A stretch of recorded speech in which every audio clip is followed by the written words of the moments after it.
সবাইকে স্বাগত জানাচ্ছি গ্লোবাল ভিউজে। আপনাদের সঙ্গে আছি আমি সুস্মিতা দাস। আজ জানাবো আন্তর্জাতিক গণমাধ্যমে আলোচিত সংবাদ ও বিশ্লেষণ। ফিলিস্তিনের গাজা উপত্যকায় যুদ্ধবিরতির সম্ভাবনা আরও স্পষ্ট হয়েছে। প্রতিরোধ হামলা এবং আন্তর্জাতিক চাপের মুখে ২০ জানুয়ারির মধ্যে একটি চুক্তি চূড়ান্ত করতে ছাড় দিতে রাজি হয়েছে ইসরায়েল। চলছে হামলা পাল্টা হামলাও। গাজায় আরও ইসরায়েলি সেনার প্রাণ গেছে। ফিলিস্তিনের সমর্থনে সাগরে বড় হামলা চালিয়েছে ইয়েমেনের হুথি আনসার আল্লাহ নেতৃত্বাধীন সশস্ত্র বাহিনী জানিয়েছে, গাজায় ইসরায়েলি গণহত্যায় ওয়াশিংটনের সমর্থনের প্রতিক্রিয়া হিসেবে একটি মার্কিন বিমানবাহী রণতরী এবং অন্য বেশ কয়েকটি মার্কিন যুদ্ধজাহাজে হামলা চালিয়েছেন তারা। শুক্রবার এক বিবৃতিতে বাহিনীটি বলেছে, গত ৪৮ ঘণ্টায় বেশ কিছু ক্রুজ মিসাইল এবং বিস্ফোরকবাহী ড্রোনের মাধ্যমে লোহিত সাগরের উত্তরাংশে মার্কিন বিমানবাহী রণতরী ইউএসএস হ্যারি এস ট্রুম্যান সহ কয়েকটি জাহাজে হামলা চালানো হয়। বিবৃতিতে বলা হয়, অভিযানের কারণে ওই বিমানবাহী রণতরী থেকে আমাদের জনগণের বিরুদ্ধে শুরু করা একটি নতুন বিমান হামলা ব্যর্থ হয়েছে। হামলার ফলে রণতরী এবং এর সঙ্গে থাকা যুদ্ধজাহাজগুলো উত্তর লোহিত সাগর অঞ্চল থেকে সরে যেতে বাধ্য হয়েছে। বিবৃতিতে জানানো হয়, ইসরায়েলি অর্থনীতির প্রাণকেন্দ্র তেল আবিবের পাশে ইয়াফা শহরের উত্তরাঞ্চলে আঘাত হেনেছেন তারা। ৩টি মানববিহীন আকাশযানের মাধ্যমে এই হামলা চালানো হয়। হামলা অভিষ্ট লক্ষ্যবস্তুগুলোতে সরাসরি আঘাত হেনেছে বলে জানান তারা। এদিকে ইয়েমেনে যৌথ বিমান হামলা চালিয়েছে যুক্তরাষ্ট্র এবং যুক্তরাজ্য। শুক্রবার ইয়েমেনের রাজধানী সানায় লাখো মানুষের ইসরায়েল বিরোধী বিক্ষোভেও হামলা চালায় যুক্তরাষ্ট্র। গাজা উপত্যকায় ইসরায়েলি সেনা এবং ফিলিস্তিনি যোদ্ধাদের মধ্যে প্রচণ্ড লড়াই অব্যাহত রয়েছে। ইসলামিক জিহাদের আল কুদস ব্রিগেডস জানিয়েছে, শনিবার দক্ষিণ গাজার রাফা শহরে ইসরায়েলি সেনাদল এবং তাদের গাড়িগুলোকে লক্ষ্য করে বিপুল পরিমাণ মর্টার শেল নিক্ষেপ করেছেন তারা। গাজা সিটির উত্তরে এক ইসরায়েলি সেনাকে নির্মূল করতে সক্ষম হন তাদের স্নাইপাররা। ফিলিস্তিনি মিডিয়ায় কয়েকজন ইসরায়েলি সেনা নিহত হওয়ার খবর প্রকাশিত হলেও ইসরায়েলি মিডিয়াগুলো শুক্রবারের লড়াইয়ে ৮ সেনা গুরুতর আহত হওয়ার কথা স্বীকার করেছে। হেলিকপ্টারে তাদের উদ্ধার করে ইসরায়েলের একটি হাসপাতালে ভর্তি করা হয় বলে জানিয়েছে মিডিয়াগুলো। ফিলিস্তিনি প্রতিরোধ আন্দোলন হামাসের সামরিক শাখা আল কাসাম ব্রিগেডস বলেছে, উত্তর গাজায় বন্দী ইসরায়েলিদের বেশিরভাগ নিখোঁজ রয়েছে। এর সব বন্দীদের জীবনের জন্য ইসরায়েলি প্রধানমন্ত্রী বেঞ্জামিন নেতানিয়াহু এবং তার সেনাবাহিনীকে দায়ী করেছেন তারা। গাজা ইসরায়েলের অবিরাম বোমা বর্ষণের মধ্যে আল কাসাম শুক্রবার এই তথ্য জানায়। কাসামের একটি সূত্র আল জাজিরা আরবিককে বলেন, অবিরাম ইহুদিবাদী আগ্রাসনের কারণে বেশিরভাগ শত্রু বন্দী নিখোঁজ হয়েছেন। ওই সূত্র জানান, অবরুদ্ধ উপত্যকা জুড়ে বন্দীদের জীবন ও ভাগ্যের জন্য আবারও ইসরায়েলি সরকার এবং তার সামরিক বাহিনীকে পুরোপুরি দায়ী করেছে আল কাসাম। হামাসের এই সামরিক শাখা সাম্প্রতিক মাসগুলোতে ভিডিও বার্তার মাধ্যমে বারবার বলেছে, নেতানিয়াহু ইসরায়েলি বন্দীদের ভাগ্য নিয়ে ভাবছেন না, তিনি বন্দীদের ইচ্ছাকৃতভাবে হত্যা করছেন। ভিডিও বার্তাগুলোতে ইসরায়েলি বন্দীরাও হামাসের সঙ্গে একটি চুক্তির মাধ্যমে তাদের মুক্তি নিশ্চিত করতে নেতানিয়াহুর ব্যর্থতার নিন্দা করেছেন।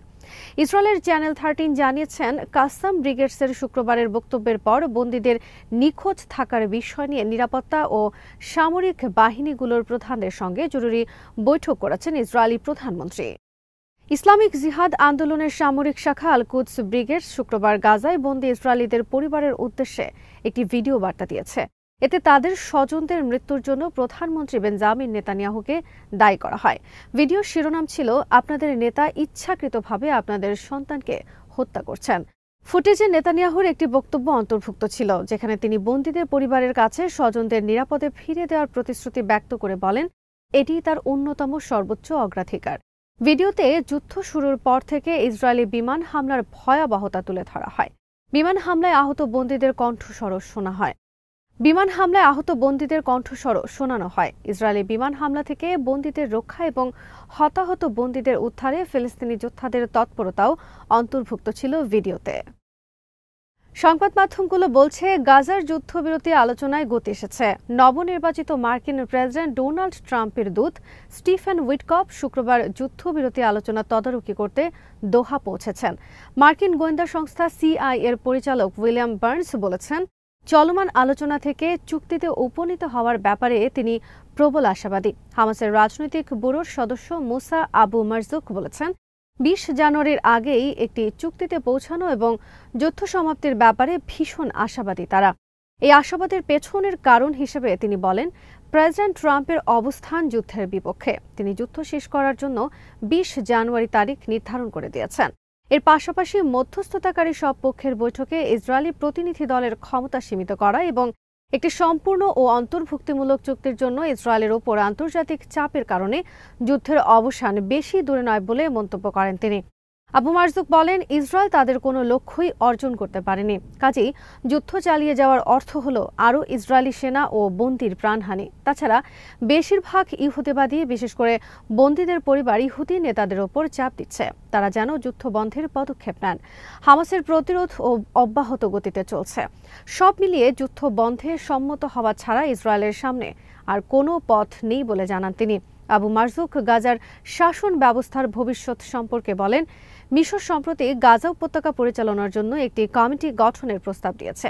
ওই প্রস্তাবে বলা হয়েছে, টেকনোক্রেট ব্যক্তিদের এমন একটি দল থাকবে যাদের ব্যাপারে সবাই একমত হবেন। এই অভিমত সবাই গ্রহণ করেছেন, আমরাও গ্রহণ করেছি। হামাসের সূত্রগুলো কাতারের সংবাদপত্র আল আরাবি আল জাদিদকে জানিয়েছে, ইসরায়েলি প্রধানমন্ত্রী যুদ্ধবিরতির চুক্তির প্রথম ধাপ সম্পন্ন হওয়ার পর পূর্ণাঙ্গ যুদ্ধবন্ধে সম্মত হয়েছেন। আল আরাবি বলেছেন, প্রথম ধাপের পর যুদ্ধবন্ধের প্রক্রিয়া নিয়ে এটি নেতানিয়াহুর আগের অবস্থানের স্পষ্ট পরিবর্তন। মূলত ট্রাম্পের হুমকির মুখে ইসরায়েলি প্রধানমন্ত্রীর অবস্থানে বদল এসেছে বলে জানিয়েছে সংবাদপত্রটি। গাজায় যুদ্ধবিরতি বাস্তবায়নের বিনিময়ে জিম্মিদের মুক্তি দেওয়ার বিষয়ে হামাস ইতিবাচক সাড়া দেওয়ার পর ইসরায়েলি তরফে এই নমনীয়তা দেখা গেল। হামাসের এক সূত্র আল আরাবিকে জানিয়েছে, প্রস্তাবিত চুক্তির পরবর্তী ধাপগুলো বিলম্ব ছাড়া বাস্তবায়িত হলে ইসরায়েলের সঙ্গে যেসব বিষয়ে বিরোধ আছে সেগুলো সাময়িকভাবে স্থগিত রাখতে সম্মত হয়েছে হামাস।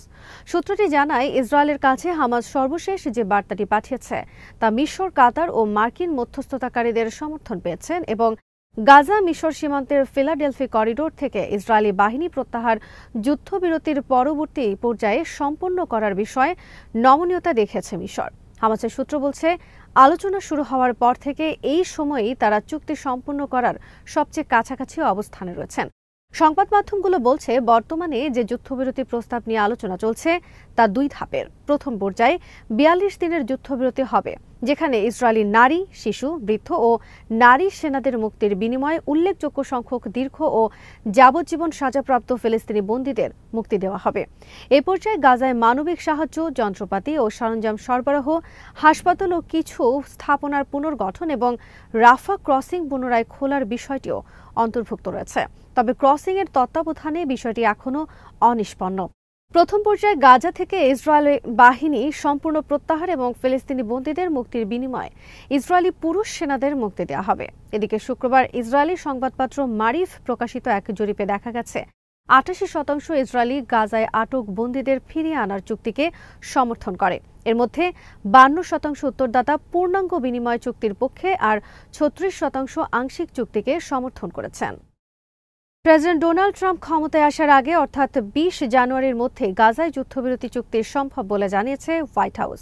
বিদায়ী প্রেসিডেন্ট জো বাইডেনের মধ্যপ্রাচ্য বিষয়ক অ্যাপয়েন্টমেন্ট ব্রেট ম্যাকগার্কের কথা উল্লেখ করে হোয়াইট হাউসের জাতীয় নিরাপত্তা পরিষদের মুখপাত্র জন কার্বি শুক্রবার প্রেস ব্রিফিংয়ে বলেন, আমরা মনে করি এটা সম্ভব, কিন্তু কঠোর পরিশ্রম ছাড়া হবে না।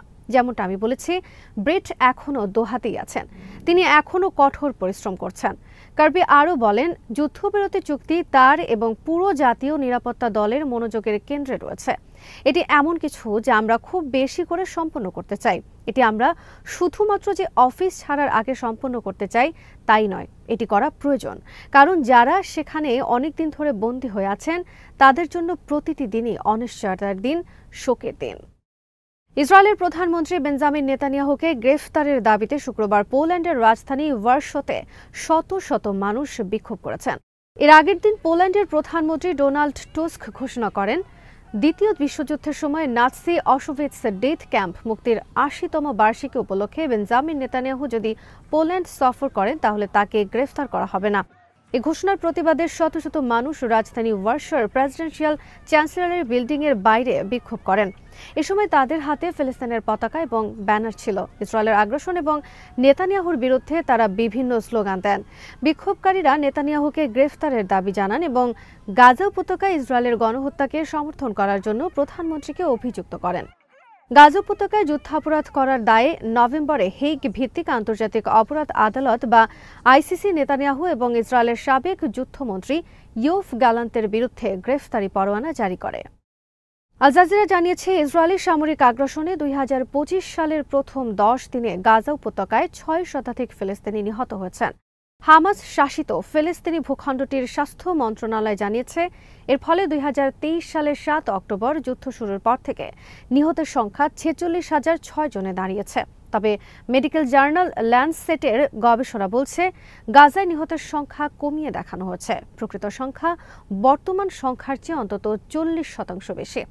মার্কিন সংবাদ মাধ্যম সিবিএস নিউজের প্রতিবেদনে গাজার স্বাস্থ্য মন্ত্রণালয়ের বরাত দিয়ে বলা হয়েছে, গাজা ইসরায়েলি আগ্রাসনে যে পরিমাণ মানুষ মারা গেছেন তার অঞ্চলটির মোট জনসংখ্যার প্রায় 2%।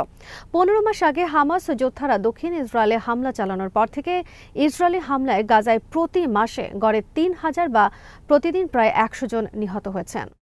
ইরানের ইসলামী বিপ্লবী গার্ড বাহিনী বা আইআরজিসির প্রধান মেজর জেনারেল হোসেইন সালামি ঘোষণা করেছেন, শিগগিরই আরও উন্নত প্রযুক্তির ড্রোন এবং কয়েকটি ক্ষেপণাস্ত্র শহর উন্মোচন করবেন তারা। শুক্রবার আবাদান শহরে এক অনুষ্ঠানে দেওয়া বক্তৃতায় তিনি বলেন, শিগগিরই আপনারা ইরানের লুকানো শক্তির মহিমা এবং এর গভীরতার সাক্ষী হবেন। হোসেইন সালামি বলেন, ইরান হচ্ছে একমাত্র দেশ যে কিনা শত্রুর বিরুদ্ধে সামরিক অভিযান চালালে তার জাতীয় মুদ্রা শক্তিশালী হয় এবং দেশের জনগণ মধ্যরাতে রাস্তায় নেমে সেই সামরিক অভিযানের আনন্দ উদযাপন করে। তিনি বলেন, সারা বিশ্বের জানা উচিত আমরা পরনির্ভরশীল নই, নিজেদের উপরই আমাদের প্রতিরোধ সক্ষমতা নির্ভর করতে পারে। আমরা যে সংকল্প, সিদ্ধান্ত, সক্ষমতা ও পদক্ষেপের উপর নির্ভর করি তা সম্পূর্ণরূপে ইরানের অভ্যন্তরীণ শক্তি থেকে উৎসারিত। এর আগে ইরান শিগগিরই নতুন ব্যালিস্টিক ক্ষেপণাস্ত্র বিধ্বংসী রাডার সিস্টেম পরীক্ষা এবং উন্মোচন করবে বলে খবর দেন দেশটির সিনিয়র সেনা কর্মকর্তা কমান্ডার দাউদ শেইখিয়ান। তিনি বলেন, নিঃসন্দেহে এই সিস্টেম সামরিক ক্ষেত্রে শত্রুর হিসাব কিতাবে বড় ধরনের পরিবর্তন আনবে। বিস্তারিত ব্যাখ্যা দিয়ে তিনি বলেন, F-35 এবং F-22 যুদ্ধবিমানকে রাডারের মাধ্যমে শনাক্ত করা খুব কঠিন, কিন্তু ইরানের স্থানীয় সক্ষমতা ও বিমান প্রতিরক্ষা সামগ্রীর ব্যাপক অগ্রগতির আলোকে এসব বিমান শনাক্ত করার বিষয়ে আমরা কর্মসূচি হাতে নিয়েছি। আজ এখানেই শেষ করছি। সবাই ভালো থাকুন, সুস্থ থাকুন আর দেখতে থাকুন বিডি ভিউজ। চ্যানেলটি ভালো লাগলে সাবস্ক্রাইব করুন, সংযুক্ত থাকুন আমাদের ফেসবুক পেজে।